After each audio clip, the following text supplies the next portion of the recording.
creatures. Now, this is your dog, isn't it? Absolutely. Okay, I'm going to give you the other microphone. Bear with me a sec. How are you feeling day 3? Are you feeling like I'm feeling? No comment. Day 3 is absolutely no comment. And what can I tell you? There's me, who's tired. My wife is tired. Our helpers at the stall are tired, and the dogs. I have not heard them snore as much as that club. We've all been snoring, I think, by the time we get to leave this place. Now, I just noticed that if you don't just have one dog here, you've got someone behind you. Could you show us who you've got? I do. So I have got a little attachment. This is my baby girl. Her name is Q. She's a 13-year-old Chinese Crested. And if you come up close afterwards, you can meet her, but she's fine. She's got no eyes whatsoever. But she gets along fine, doesn't slow her down with her sleeping at all. So tell us about No Hairs Arc. How did it come about, and what's your role in that amazing organisation? So my role in No Hairs Arc is, I suppose, the head honcho, or the CEO, the founder, whatever you want to call it. My wife, who's up the back, she runs it with me. No Hairs Arc started in 2015. I got my first Chinese Crested a couple of years ago, did a little bit of fostering for some other rescues, and I found a dog on Gumtree, of all places, and through her microchip, traced her back to her breeder. So shout out to microchipping, please do that for your dogs, it's a great way of reuniting. But the breeder, she confused me for a rescue. And every now and then I started getting phone calls saying, Laura, can you please take my dog? I can't look after it anymore. And after about 5 or 6 of these dogs that came into our care, I just turned around to my wife and I was like, babe, I think we want a rescue. She goes, really? And here we are. About 2015, 7 years later. And we've organised No Hairs Arc. We're a registered charity. We've got it off the ground ourselves. And we've got a really, really lovely supporting. We've got a fantastic community of carers, people who help us out every day. It's just a blessing, really. I can see the passion in your voice and your eyes as you talk about these doggos and what you do. Oh, I love the stretch. It's so gorgeous. Love a good stretch in the dog. It means they're nice and fast. Yeah. I love it. Do you always say when your dog stretch? Do you always say stretch? I always do that when my dog stretch. Anybody who doesn't say good stretch to their dog after they've just done it, I don't want to know them. You're a psychopath if you don't do that. I don't know. So I tend to agree.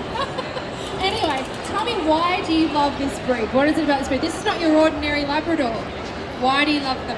So when I was 20, I was out looking for my first dog. I was looking at wolfhounds, greyhounds, Great Danes, anything big and shaggy. I came home with this. I was 20, I was living at home, my dad looks at her and goes, I'm never going to love that dog. And from there, it just sort of came about.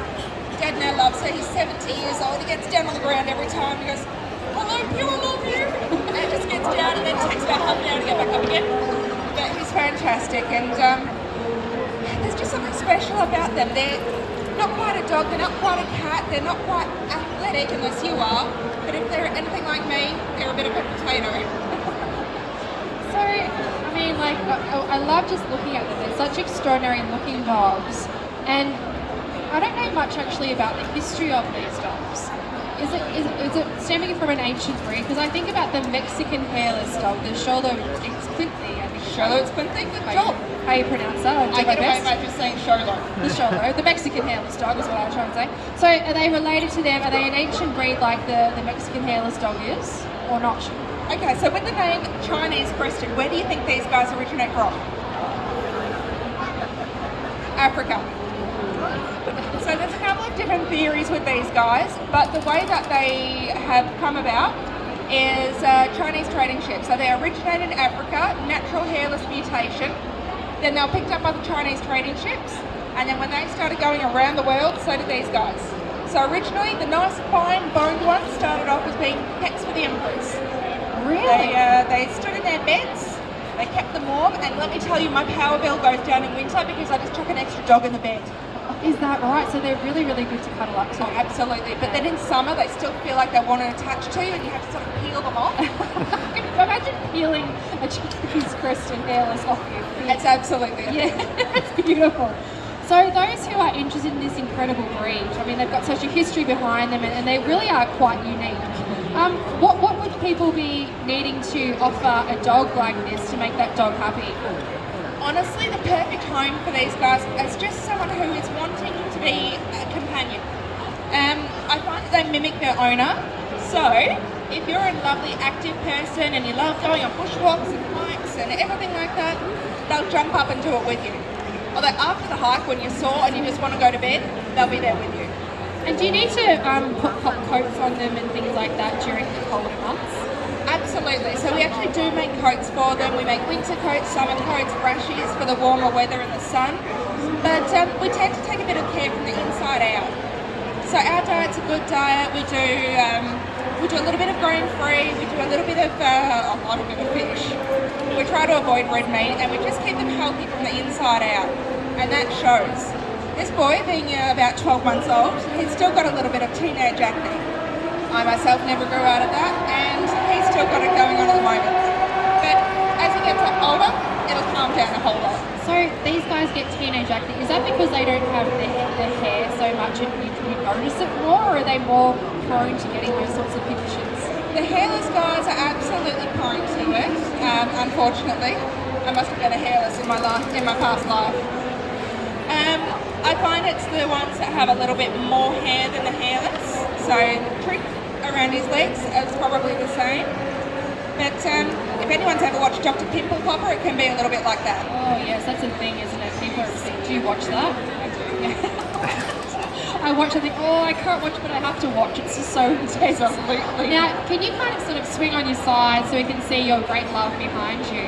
And you'll notice, as Laura was saying, he doesn't have any eyes at all. Tell us how did that come about? Was he born like that, or did that have to happen? Did he have surgery for some reason? What happened there?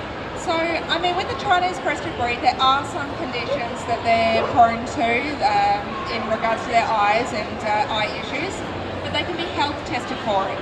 So, if you have parents that are health tested, they're generally going to have a better chance of not having the issues come up in the pups. So, with her being blind, it's just bad luck. Bad luck.